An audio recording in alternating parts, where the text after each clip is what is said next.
2012, Cameron Bailey was named Artistic Director for the Toronto International Film Festival. Since then, he's been working hard to give international cinema the platform and recognition it deserves. Tiff has become one of the most important festivals in the world, especially for South Asian artists and filmmakers. Over the years, so many have gotten their start at Tiff and gone on to gain global recognition. Now, Cameron has a new role as the CEO of Tiff, and he can't wait to get started. Congratulations on being appointed CEO at Tiff. Huge news, very happy for you. Thank you. Thank you. It's a great honor, and I'm looking forward to the next chapter in this incredible organization's history. This is a very exciting night for us. I'm really freaking excited to be here tonight. What a great audience. I'm so excited to be here. It's such a great honor. Under your leadership, we've really seen Tiff become this really diverse platform for world cinema from all over the place. You've really been spearheading this programming. Tell me about that decision, that focus on diversity and the impact that it's had on the artistic community. Well, you know, it's a reflection of who we are in the city of Toronto. And in Toronto, half of the people who live here were born outside of Canada. So we're bringing the entire world's cultures into this city. And I have always felt that our festival should and our organization should reflect that. And then also as an international event every September and as an organization that presents global cinema, it always made sense to me that we should make that a big part of the mix of who we are, how we present the films, and the audiences we're wanting to bring into our cinemas all year round. Good evening, everyone. How are you? Good evening and welcome. It's the opening night. Tonight, we thank you. I am so humbled and so grateful to be here this evening. I'm extremely excited to be here. And then finally, I'd say the other thing is that I travel a lot, or I used to before the pandemic, and I'm looking forward to doing it again. I spent a lot of time in India, a lot of time in Asia and Europe and Latin America and Africa and the Middle East and all over. And every time I travel and meet filmmakers and go and see movies, one of the most vivid movie-going experiences in my life was in Chennai several years ago to see the new Rajnikant film in his home state, and it was just spectacular.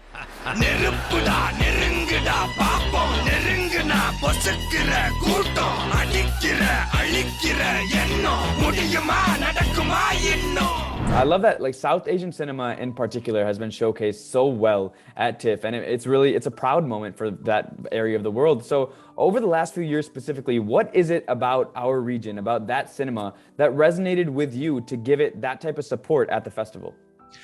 I'm excited because South Asian moviegoers are, to me, the most passionate and often the most informed moviegoers that I've ever met. I feel like anybody I talk to when I travel in India, Sri Lanka, other places in the region, they know movies really well. They've seen tons of movies. They want to talk about, different opinions about different films and directors and stars. There's just a deep, rich body of knowledge that people have. And because I love movies, it's a common language immediately. Being an immigrant to Canada, and I became a citizen much later, means displacement. You have an idea of what you have left behind, and yet you're in a place that you really don't know. So there's a subjectivity and an objectivity at the same time, or the country that you have left behind and the country that you have adopted. And that vision actually is what informs most of my work. What do you enjoy about South Asian stories? Well, I think there's something universal in the best cinema coming out of South Asia, and maybe that's true of many parts of the world. But because so many of the strongest, most resonant films deal with the eternal human stories about conflicts between family members, about love, about class and caste. And those things I think are nearly everyone understands.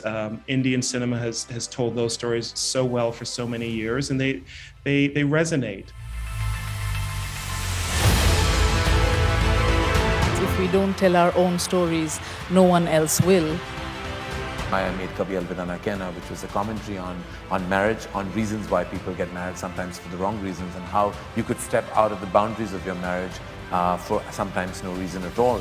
That was questioned when the character of Rani Mukherjee actually did not love her husband Abhishek Bachchan. We've showed the films of Reema Das, a filmmaker from the northeast of India, over the last few years, and Village Rockstar is one of my favorite films because it's about a girl who doesn't act in the traditional way. She does have a defined role for her that she wants to break out of because she loves rock music and she loves the idea of playing guitar.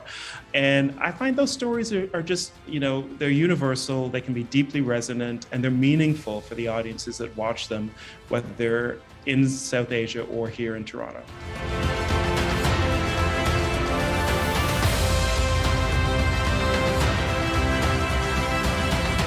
How have you seen the community and the growth in the South Asian region in terms of content and audience over the past few years? I've been really excited to see how South Asian cinema has become so global. Of course, this happened, a few decades ago now. And, movies have become more globalized. We've certainly seen global figures like Priyanka Chopra and others who've gone on to become well-known in North America, in Europe, in all parts of the world. I remember and this was just 2 years ago, I was asked to not be a part of a movie because I was too ethnic. And that was, first of all, everyone has an ethnicity. Exactly. Yeah. And, I didn't realize that that's how hard it was until I came here. And now I've really taken it very personally. And whether it happens for me or it doesn't, but I really do hope for the future generation that they don't have to deal with this because of what me and my colleagues will do.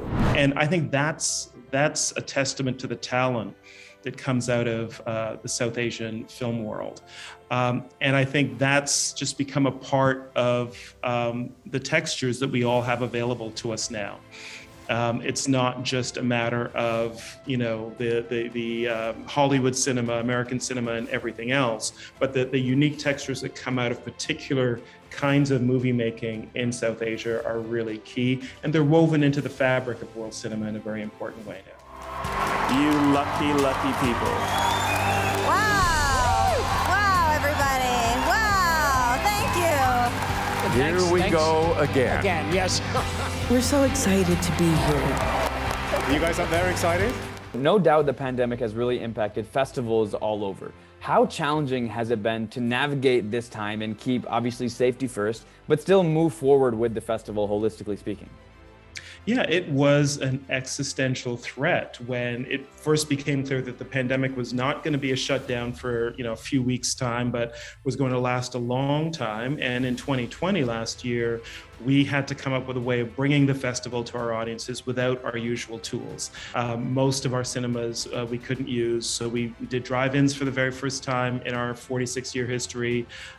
We launched a digital platform to reach people all across Canada, general public, and then also the film professionals, the journalists and the industry members who usually would come to Toronto. We were able to reach them all over the world. We just saw the world reunited. Celebrated, connected, transformed.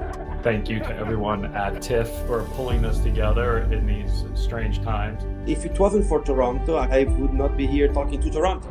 This year, we did something very similar, but we were able to bring people back into our big cinemas as well. So it was a genuine hybrid where we had every different way of reaching our audience. And the business of film and really the pleasure of watching new films at a festival, all of those were still possible to be delivered. Now, we're hoping that we're beyond the worst of the pandemic now. We'll see what happens with this new variant, but fingers crossed. And we're hoping that we can come back fully next year and bring audiences back together. That is our goal. I so wish we could all be together, but look, there's nothing better than something to look forward to, and I'm definitely looking forward to that. I was so happy and so thankful to you for embracing the work for what it was and really encouraging me to continue on as an artist. I get emotional right now thinking about that. Thank you, Tiff, for having us be part of this amazing festival. Thank you for having us. Thank you so much. Thanks for doing this. Thank you very, very, very much.